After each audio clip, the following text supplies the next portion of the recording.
Қайырлы кеш, құрметті көрермендер. Әсем гүлдер каналына қош келдіңіздер. Менің есімім Әсем. Бүгінгі түсірілімдерде енді қазіргі таңда наурыз айының ортасы немесе тіпті аяғы десек те болады. Мен осы күнге дейін жол жүруіме байланысты қызанақтарды кішкене шегіндіріп қойғанмын. Негізі мен көбінесе марттың бастарында егетін едім. Сол себептен енді бірақ қазірдің өзінде де әрине кеш емес. Сол себептен енді бастайын деп жатырмын. Биыл мен енді кішкене қызанақтарға көп басымдылық бермей, қиярға басымдылық берейін деп тұрмын. Яғни қиярды көбірек егейін деп тұрмын, және де қызанақты орташа көлемде. Былтыр мен қызанақты ектім, өкінішке орай менде черри тұқымы, қалай айтсам, черри қызанағы мықты жаңағыдай тұздауға табылмады. Сол себепті биыл егеміз әрине черри түрін егейін деп тұрмын. Красный болса менде тұқымы бар. Өте керемет сорттардың бірі.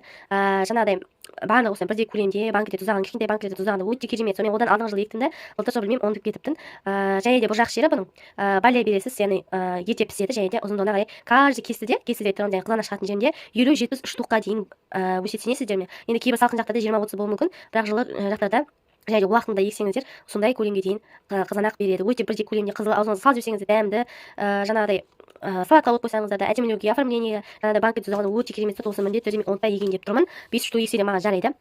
Келесі сорттардың бірі, мен айттым, биыл сіз қане егетін солармен таныстырып жатырмын. Кешіресіздер, ауыр қарап жүрмін, сол себептен айып етпесеңіздер болады. Ендігі келесі кезекте везунчик енді бұл гибрид, өкінішке бұдан тұқым алмаймыз. Яғни бұл везунчик F1 деп аталады.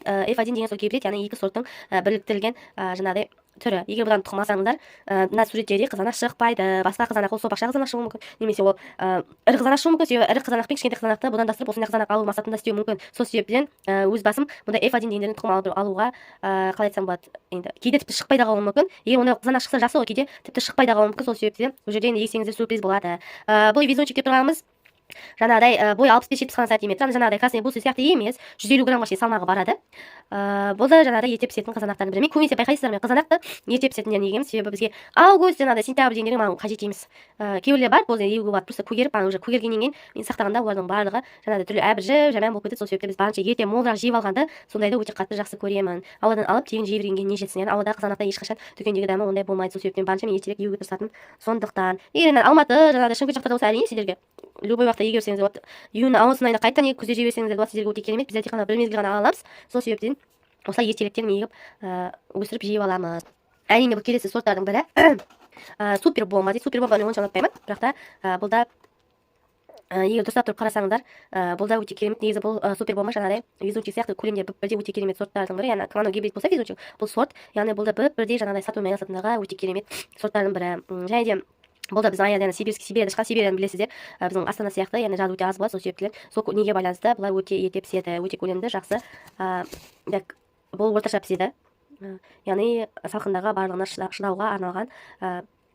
Бойы кішкене айттым сіздерге, красный болып келеді, қызыл болып келеді, әртүрлі салатқа болсын бәріне келе береді.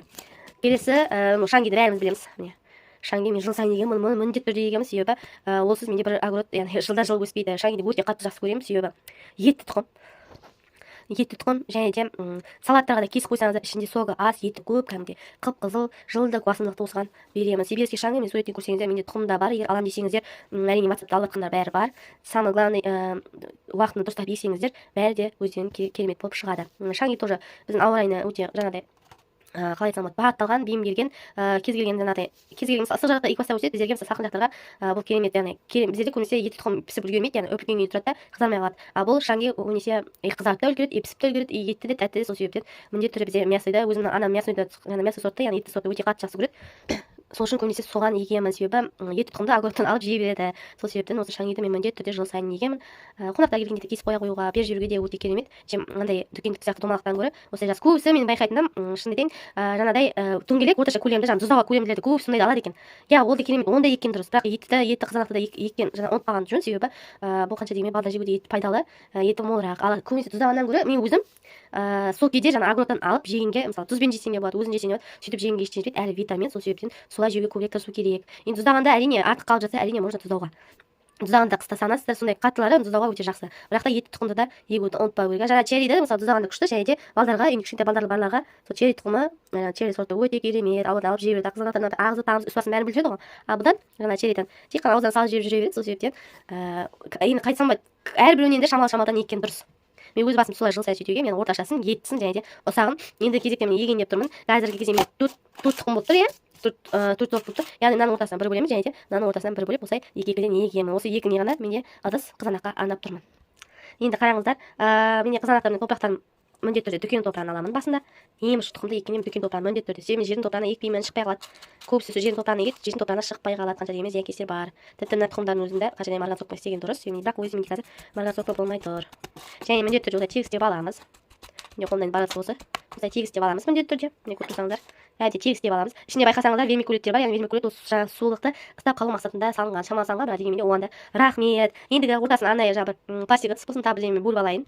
Так, бөлуге мен мынандай пасталарды алып, мен біткен пасталар пайдаға асып кетті. Мен ортасынан бөліп қойып, шырпы кейбір жерде сіріңкенен спичкалерді ондай салып едім. Ол көктеп кетеді. Сол себепте осындай пластик болсын, шірімейтін, көктемейтін заттарды салған дұрыс. Мен бөліп қойдым. Қараңыздар. Ендігі кезекте тұқымдарды жайлап құрғақтай салып шығамыз. Міне қараңыздар, сіздерге көрініп тұр ма, көрініп тұрған жоқ па білмеймін. Ана енді көрінді. Қараңыздар, тұқымдарды қойып шықтым. Міне қойып шықтым. Шаң кішкене азырақ болды да. Так, мына жерде кішкене сіздерге көрінбей тұр, қазір.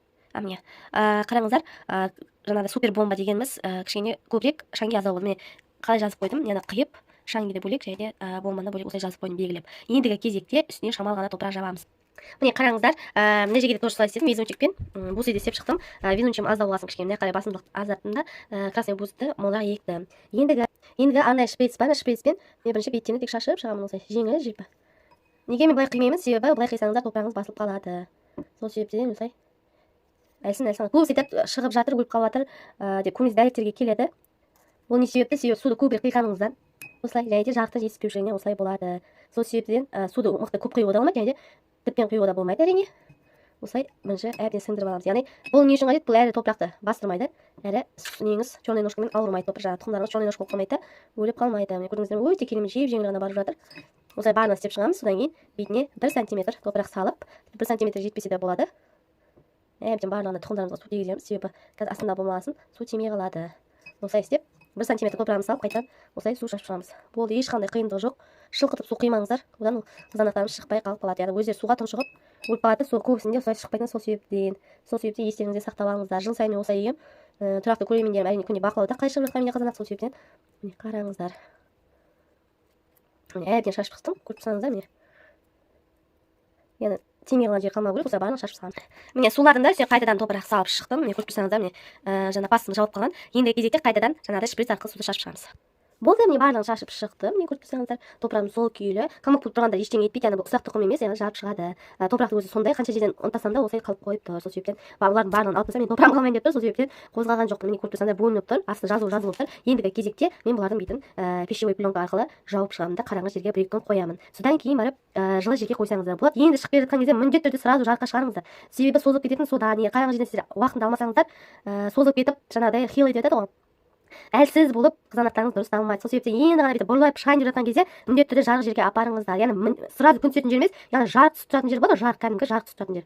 Сондай жерге апарыңыздар. Солай каналға жазуды ұмытпаңыздар, сау болыңыздар.